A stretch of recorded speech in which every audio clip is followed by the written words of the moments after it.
I'm here today at Halesowen Cemetery, where there's 13 Commonwealth War Grave commemorations.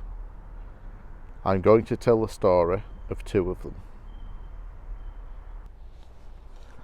I'm by the grave of Pilot Officer Edward Gibson.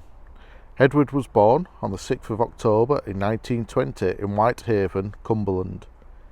During the Second World War, he served as a pilot in the Royal Air Force, when on the 10th of December 1944 he was flying a Douglas Dakota which went down.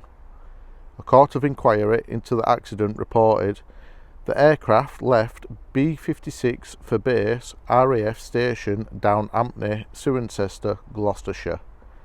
After having some temporary repairs made to the aircraft, the weather conditions were not good but were sufficient for this flight to be carried out.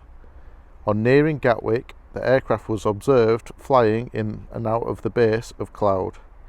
After failing to answer darky calls from Gatwick, the aircraft disappeared into cloud and apparently commenced a right-hand turn, and whilst doing so struck Leaf Hill, still in cloud. This killed all three men on board. Edward was just 24 years old. This is the grave of aircraftman First Class Trevor John Argent. Trevor was born in 1906 in Hornchurch in London. In 1931 he married Hilda Frances Rose. In World War II he served in the 993rd Balloon Squadron of the Royal Air Force. On the 27th of June 1942, during an enemy air raid, Trevor was badly wounded in the legs by exploding bombs. He was rushed to hospital where he had both feet amputated. He died 2 days later of the wounds he had received. He was 38 years old.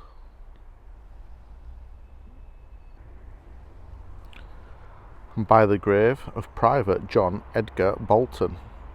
John was born in 1879 in Dudley. In January 1914 he married Ada Chadbourne.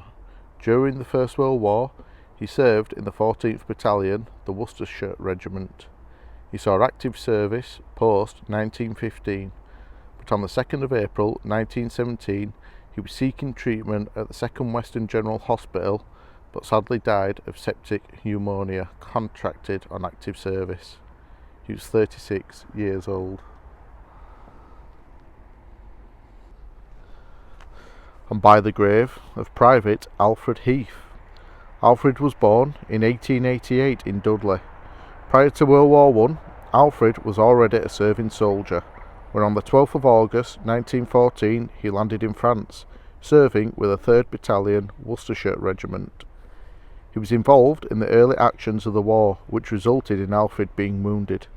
He was brought back to Britain and was receiving treatment at Connaught Hospital in Aldershot, when on the 23rd of November 1914 he succumbed to those wounds. He was 26 years old. If you like listening to the stories of the history of those who came before, then please give the video a like and subscribe to keep updated about future videos of the history of those who came before.